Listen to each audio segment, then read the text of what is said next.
Hi guys, this is GM the Life Coach. We're continuing our series on journeys, and this is a friend of mine, Raphael, who has an interesting journey. This particular podcast is split into two. So this is part 1, and then part 2 will be coming shortly. So guys, I hope you enjoy this podcast. Thank you for your support, and guess what? Let's talk. GM the Life Coach. Hi guys, this is GM the Life Coach. This is doing a new podcast today, and I'm with a good friend, Raphael, and he is a lawyer. He's 30 years old, and he is just been engaged as well. So congratulations to you, man! Congratulations. Thank you. Thank you it's been a little while, but congratulations. Yeah. So we're going to talk a little bit about your journey, okay? Yeah. So let's go way back. Way back to the primary school. Back. Not that. No, okay. We'll go forward a bit. We'll go secondary school. Nice. So you're a lawyer now. Yeah. And that means that you've done a certain amount of studying. Yep. An application. Yep. And hard work. Yeah. It was a good. But let's take you back to secondary. So Okay. I've obviously known you since that time. So, Yes, you did. Yeah. What were you like in school? Secondary school, I guess they would class me as a bit of a class clown. Really, I like to. I could be quite disruptive, but I knew when to focus on my work. Yeah. But I guess it was one of those ones I knew how to do the work, so I messed about because I could do the work. Right. But yeah, I enjoyed myself at school. Cracked loads of jokes. Went to a boys' school, local to the area, Ernest Bevan College. Right. It's greatly improved now. It's like an amazing sports college, but back in the day, it just became a sports college. We were still well known for being pretty rowdy. Yeah, it was quite. Yeah, I remember it was quite rowdy. Fights between Chestnut Grove and Bevan. That was a regular thing. I was green tie. Shout out all the green ties if any of them listening. And it was pretty. It could be tough. I mean, it was a boys' school, so always it was going to be issues. I say it was pretty simple. Either we're cussing people or you were fighting. And I predominantly fell on the cussing people side.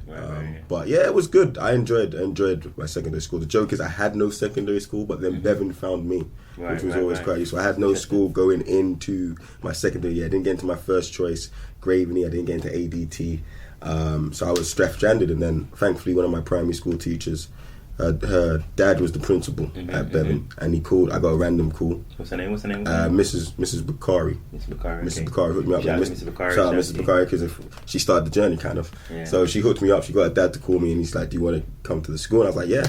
And I've loved it ever since, man. I mean, my lifelong friends. I met all my lifelong friends. Everyone I met at Bevan, like my closest friends, I met them there. We've been tight ever since. Yeah. But yeah, no. It was good there. It was tough. I mean, I now realise that when I talk to people, some of my other boys who went to mixed schools, I don't want to say, I mean, it's not a bad thing. Maybe toxic masculinity was more predominant in my school, obviously, because it's a boys' school. But I feel like those guys, they're more in touch with their feelings. And maybe it's in a sense that, not in a positive way. It's like certain things you can just man up and move on. But they went to a mixed school, so they didn't have to deal with the issues that we had to deal with. So it was different over there for them. But yeah. All right. So before we go into the academic side of it, so tell me what it was like on the everyday, because I went to mixed school, so I know what you mean by the whole we don't have to fight every day, exactly. and try and be a guy, so to speak. So what was it like? I mean, day to day, like I said, it was pretty simple, man. It's and I imagine that in a mid school, the guys are going to be you're cracking jokes with your boys, and then you're going to be competing for the attention of girls. I assume. Yeah. That's not what we're doing in the boys' school, because there's no girls for attention to be competing over. And if you're competing for guys' attention, then we clearly know what path you're going down. That wasn't my path. It was about you get into school, and it was just about cussing each other, really. You were either cussing each other, or it's going to be fighting, or doing your work, and predominantly it was about cracking jokes on each other, slapping each other's heads. If you getting a fresh trim back in the day was not the one, because slapping your head. People couldn't wait to slap you on your head. The coursing, that was a thing we used to do a lot, was when you draped each other up. I mean, it's that play fighting for the guys that but it was that, man. I mean, avoiding getting rushed, that was something you had to do with, and we played a lot of sport, but it was good, man. You crack jokes. But yeah, I could only imagine how it would be in a girls' school, because in a mixed school, because you're competing for the attention of women. You want to try and be cool. you're there with a whole bunch of boys. It's not about trying to be cool. You fit in where you fit in, and it's about cracking jokes on each other, and you know, you build up camaraderie. I'm guessing that's why I'm so tight with the guys I met in the school. I'm not going to fast forward to when we get to college, but once we got to college, the guys who weren't seeing as many girls back in the day, because obviously we had Burntwood around the corner. Some of us didn't go around the corner to see Burntwood, but the guys who didn't go Burntwood around the corner, when they got to college, we're like, right, we're out of prison now. We're fresh out of prison. Look at everything we see here. This is amazing. So it was that was it, man. But it was great. It was enjoyable time. Like that for me when I went to college. But okay, so. Let's go back to the academics. Yeah. So, what did you major in? You said you could kind of do it all. What was your favorite subject? Well, back in secondary school, I was a big fan of English. I was quite creative back in the day. I did like a bit of creative writing. When we had those tasks in English, I loved making stories. I wish I had my books, because I used to write. I really used to write stories as well. Yeah. As I got older, creativity kind of left me. I liked English a lot. I was really good at drama, and art, surprisingly as well. I was good at the creative subjects, but I had it set in my head from early that those subjects, drama and art, I'm likely to get a good career in them, and that's probably why I shut them down. But if I probably focused a little bit more, who knows? Could have gone there. But English, drama.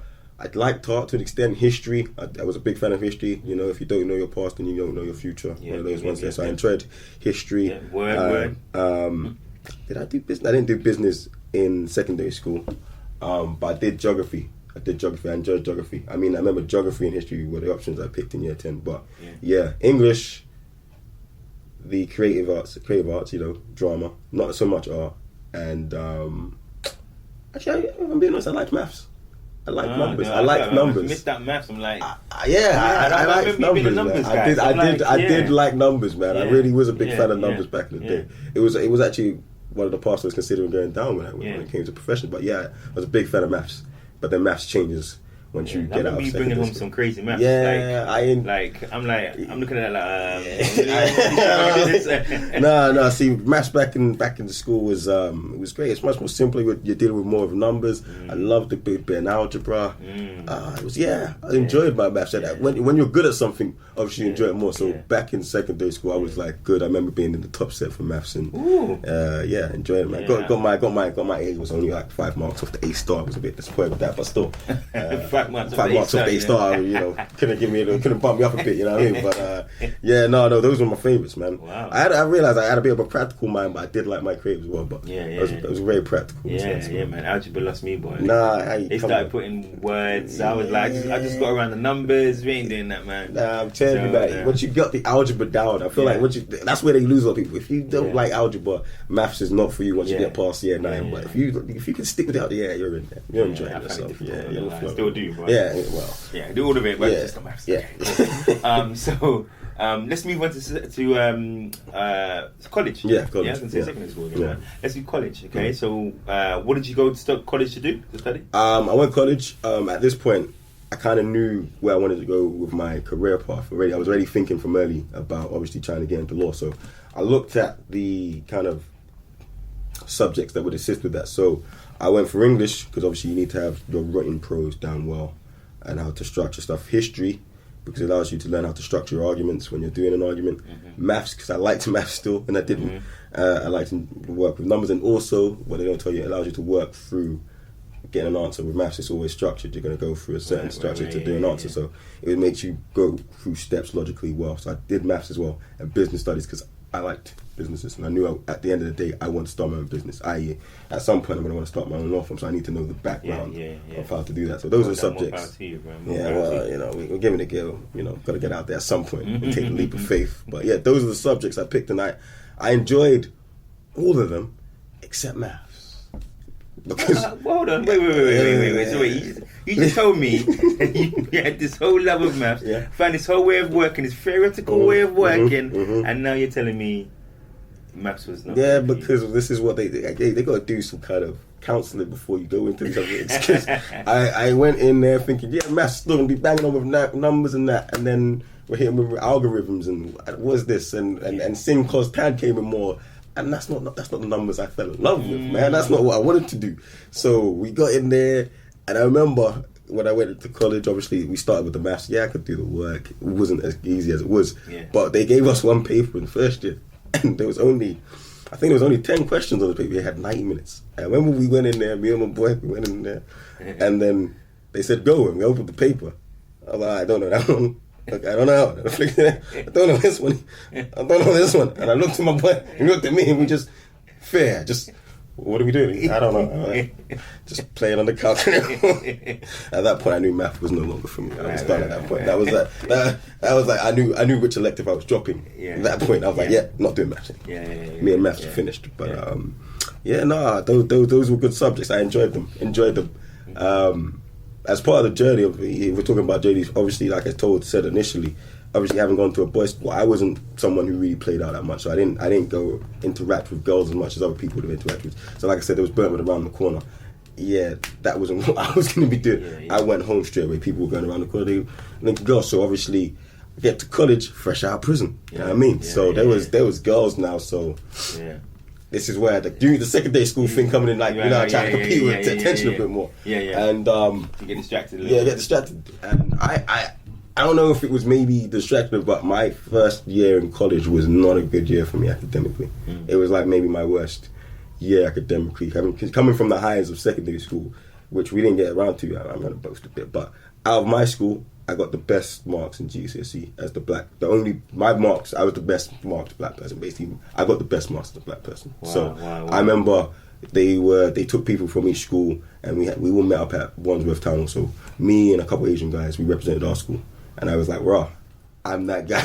I didn't realize, but I'm the guy. You're the only black guy. I was the only black guy from my school that they brought. So clearly, I did well. So when I got to college.